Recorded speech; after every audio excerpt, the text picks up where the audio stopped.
Hello everyone, आज है 10 अप्रैल और आज इस वीडियो में हम बात करने जा रहे हैं उज्जीवन स्मॉल फाइनेंस बैंक के बारे में। देखिए, छोटा सा ये बैंक है, एक बड़ी रफ्तार दिखाई, लेकिन उसके बाद अगर हम देखें तो अभी धीरे धीरे करके यहाँ पर एक करेक्शन हमें देखने को मिल रहा है। वीडियो में बातचीत करेंगे कि 26 रुपये का छोटा सा बैंक क्या खरीदारी के मौके दे भी रहा है कि नहीं, और अगर मिलेंगे तो कहाँ पर मिलेंगे। जिस तरीके की बैंकिंग की सिचुएशन है हाल फिलहाल में पूरे ग्लोबली, ऐसी हालातों में ये बैंक कहाँ पर स्टैंड करता है उसके बारे में भी हम बातचीत करेंगे और मैनेजमेंट की कमेंट्री के बारे में भी बात करेंगे। लेकिन उससे पहले अगर आपने अभी तक चैनल को सब्सक्राइब नहीं किया है तो प्लीज़ अभी इसे सब्सक्राइब कर लीजिए, क्योंकि आगे भी बहुत सारे वीडियोस हैं जो आपको काफ़ी ज़्यादा हेल्प करेंगे। तो 26 रुपये का शेयर है उज्जीवन स्मॉल फाइनेंस बैंक का, और पिछले एक महीने में अगर हम देखें तो एक महीने में 3% का ग्रोथ भी आया है। हालांकि नीचे की तरफ गिर गया था, 23 पे गया, वापस बाउंस बैक दिखा दिया, 26 पे पहुंच गया दोबारा से। एक साल में अगर आप देखोगे तो बड़ी रफ्तार भी थी। इस बीच 13 रुपये तक का लो बना था और तेजी आई थी तो 32-33 तक का हाई भी बना था। पैसा डबल से भी ज़्यादा कर दिया था इसने। लेकिन उसके बाद अभी अगर आप देखो तो करेक्शन है।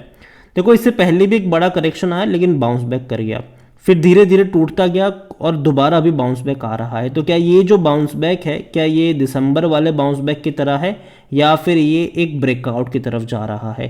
ये एक बड़ा क्वेश्चन यहाँ पर ज़रूर है। और दूसरी बात यहाँ पर यह भी है कि बैंकिंग सेक्टर में अभी पिछले 2 दिनों में तेज़ी आई है, क्योंकि देखो पहले मार्केट एक्सपेक्ट करके चल रहा था कि आरबीआई जो है वो दोबारा से एक बार रेपो रेट को बढ़ाएंगे 25 बेसिस पॉइंट। लेकिन आरबीआई के जो शक्तिकांत दास है वो आए और बोला हम नहीं बढ़ा रहे हैं, और उनकी इस कमेंट्री से बहुत ही बेहतर चीज़ हुई। और बैंकिंग शेयर रिकवर करना शुरू कर गया। लेकिन आज के दिन में अगर आप देखोगे तो आज निफ्टी बैंक गिरा है, आज बैंकिंग शेयर्स गिरे हैं। और देखा जाए तो उज्जीवन स्मॉल फाइनेंस बैंक भी ज़्यादा नहीं लेकिन थोड़ा सा गिरा, तो ये भी है।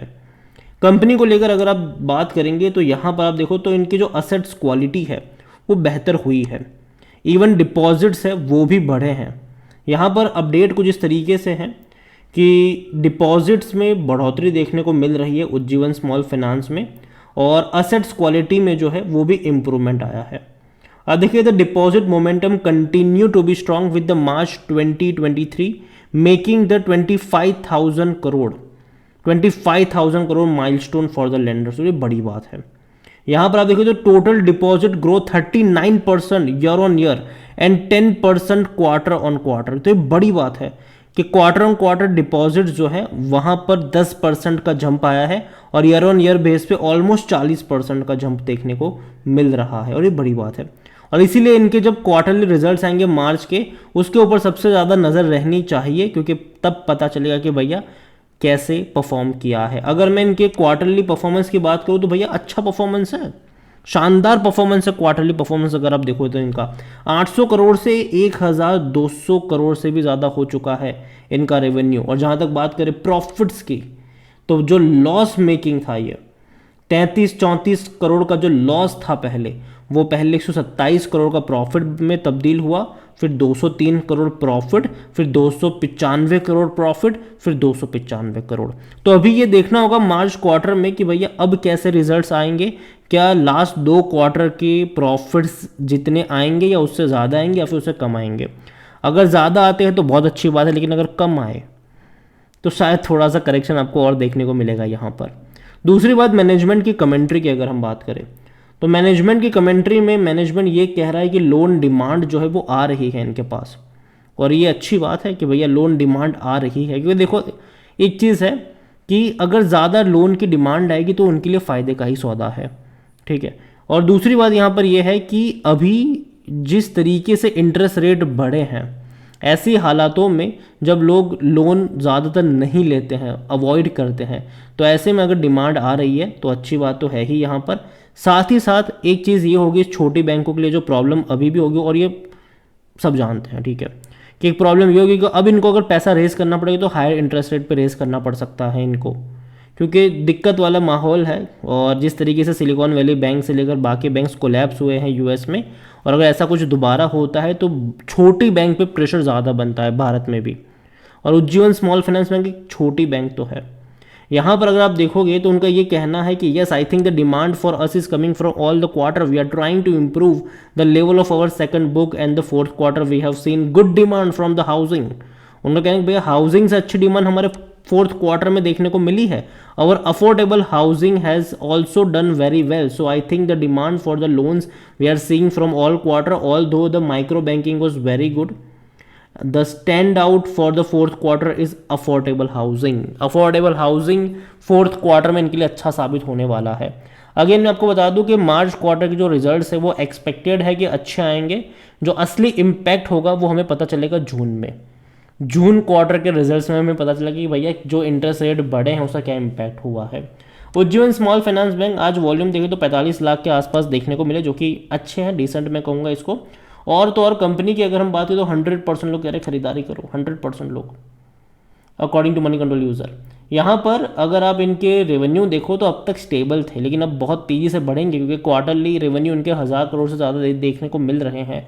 तो फाइनेंशियल ईयर 2023 में इनका जो रेवेन्यू होगा वो आपको 4000 करोड़ आपको देखने को मिलने वाला है, जो कि बहुत बड़ी बात है।